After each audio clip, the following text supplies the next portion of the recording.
Hi, Sarah.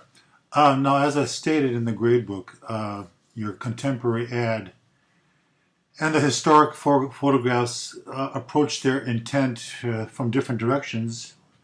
It's a similar topic, poverty and hunger. Now, in your contemporary ad, I mean, it's a very simple layout. I didn't bother putting it up here. I mean, the can in an empty pantry with that putting it in the upper left-hand corner makes perfect sense. Also know that the human eye tends to scan pictures from upper left to lower right in a kind of a Z pattern, so it makes sense to put the can in the upper left. But looking at the historical photographs, so the first one, we have a picture of a child in Oklahoma by Dorothea Lange, and the child was living in a state of poverty, a victim of forces not under her control or her parents, social and political forces. And Lange had stated that this girl was possibly retarded, to boot.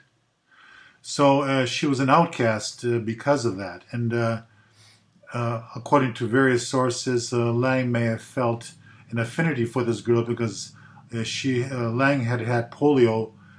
She had contracted polio at one point, and her foot was, she had difficulty walking. But anyway, so let's move on to the next one. Now here, we have your picture by Walker Evans of Allie Mae Burroughs, wife of Floyd Burroughs. Walker Evans had spent several weeks with Thomas Agee producing a book called Let Us Now Praise Famous Men. Agee, I don't know how you pronounce it, it's A-G-E-E, Agee or Agee, Thomas Agee. He was the writer, Evans was the photographer, and they spent 3 or 4 weeks with about 3 sharecropping families in Alabama in Hale County. And the Burroughs were one of these families. So Walker Evans photographed Allie Mae Burroughs, the wife of Floyd Burroughs. And in this case, he made 4 photographs of Allie Mae against the rear wall of the family's cabin.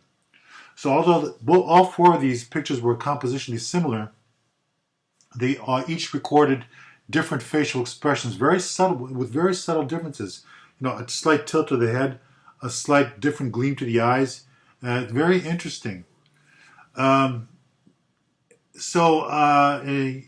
pictures ranged from, a bemused Allie Mae to an irritated Allie Mae who's troubled by the depression and the camera's intruding eyes. So here you see a slightly bemused woman.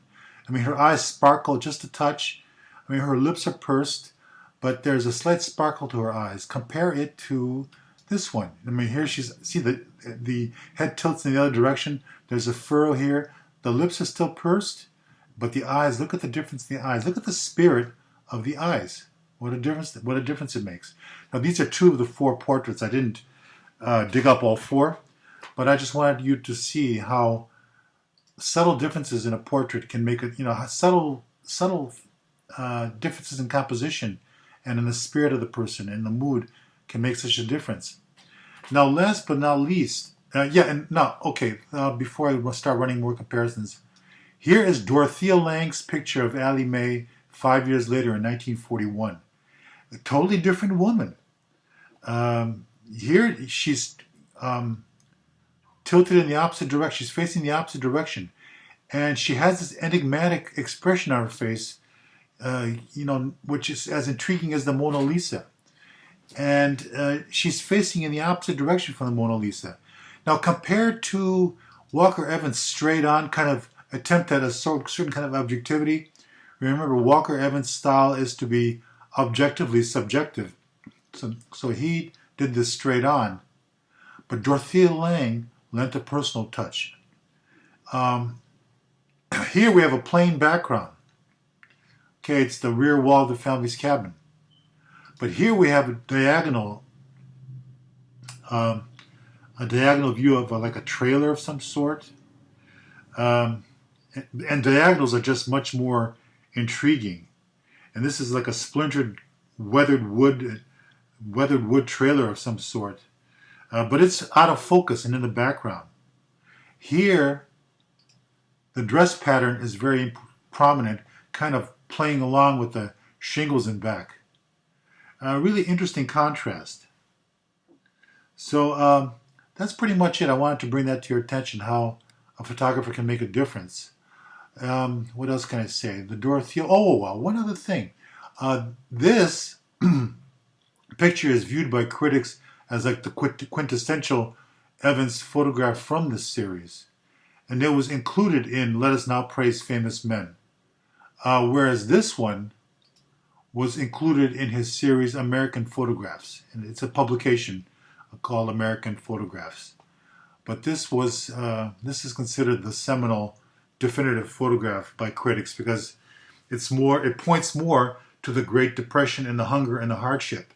So to go back to the original assignment question, the contemporary ad shows its topic, its intent through a sort of the symbolism of its layout, whereas the historical photographs show nuances in portraiture. The facial expressions really tell the entire story. That's it for now. Sarah, I will talk to you later. Take care.